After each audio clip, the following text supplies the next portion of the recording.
طبل الشام النوك نسوان تهلهل من الفوق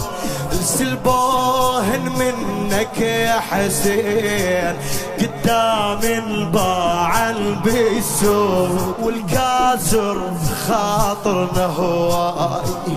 ارخص شي بالدنيا الماي السوق جقد بي قمصان وانت مسلب ترهم هاي دا الدنيا سبتنا وخذت من عدنا الحسين قبل كنا مدللين وهسه صرنا مدوهنين قد خزينا يا الهاشم صار كل الشام عين سوق ما يستحي من الله وعلى كلش مستحيل